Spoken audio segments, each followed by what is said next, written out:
বিসমিল্লাহির রহমানির রহিম। অন্তরে লালন করতে হবে, জাগ্রত রাখতে হবে। আর এই মাসটিকে নবী করিম সাল্লাল্লাহু আলাইহি ওয়াসাল্লাম শাহরুল্লাহ বলেছেন, আল্লাহর মাস বলেছেন। মাস তো সবই আল্লাহ তাআলার, তারপরে এটাকে স্পেশালি আল্লাহর মাস বলার মানে হলো এই মাসটার বিশেষ গুরুত্ব বোঝান। সব ছেলে মেয়েরাই বাপের সন্তান হলেও বাবা কোনো ছেলেকে যখন বলে তুই আমার সন্তান, তুই আমার ছেলে, এই তো আমার ছেলে, তখন এর মানে হলো তাকে বিশেষ স্নেহ মমতার কথা তিনি বোঝাচ্ছেন। ঠিক একইভাবে সব মাসগুলো, সব দিনগুলো আল্লাহ তাআলার হওয়া সত্ত্বেও মুহররমকে নবী করিম সাল্লাল্লাহু আলাইহি ওয়াসাল্লাম বলেছেন শাহরুল্লাহি আল মুহররম, আল্লাহর মাস মুহররম। তো এই জন্য এ মাসটার বিশেষ মর্যাদা বোঝা আসে। এ মাসে অন্যান্য সময় তো মাসের মতোই গুনাহগুলো থেকে, পাপের কাছ থেকে বেঁচে থাকার ব্যাপারে একবার হলেও আমাদের বিবেক বাধা দেওয়া উচিত, একটু হলেও আমাদের থামা উচিত যে আমি সম্মানিত মাসে সম্মান নষ্ট করছি, অন্যায় করে, অপরাধ করে, গুনাহ করে। এ হলো মুহররম মাস সম্পর্কে সংক্ষিপ্ত কথা। এ মাসে নফল রোজা বেশি বেশি নবী করিম সাল্লাল্লাহু আলাইহি ওয়াসাল্লাম রাখাকে উত্তম বলেছেন। রমজানের পরে সবচেয়ে বেশি এই মাসে নফল রোজা রাখাটা উত্তম, অতএব সে চেষ্টা আমরা করবো। আল্লাহ আমাদেরকে তৌফিক দান করুন। এই বছর আশুরার রোজা কবে রাখতে হবে? এই বছর আশুরার রোজা রাখতে হবে। আর আশুরা রোজার ফজিলত কি, মর্যাদা কি?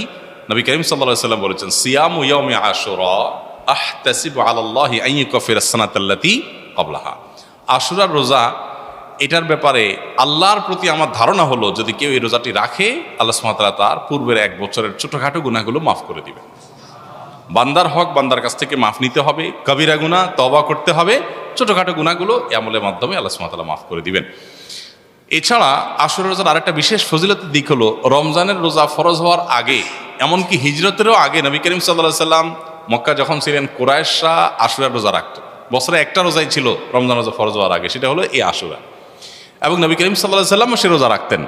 মদিনায় আসার পর তিনি ইহুদিদেরকে দেখেছেন যে তারা আশুরার রোজা রাখে।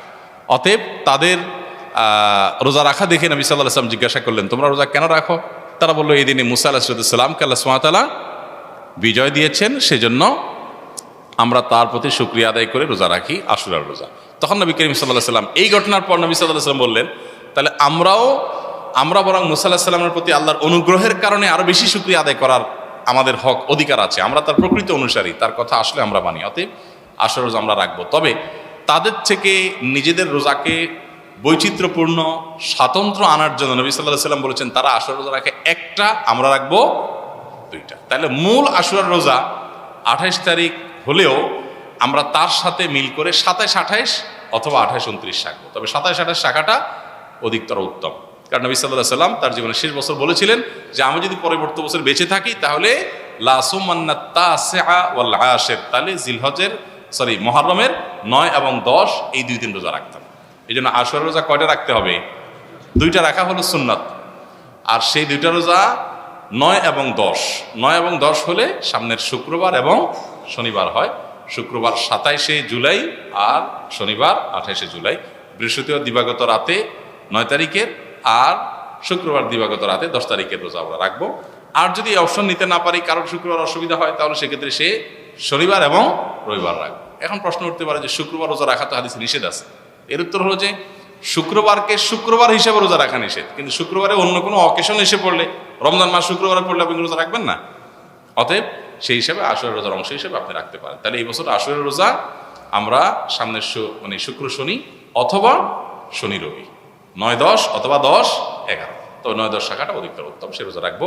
আল্লাহ সুবহানাহু ওয়া তাআলা আমাদেরকে আমলের তৌফিক দান করুন।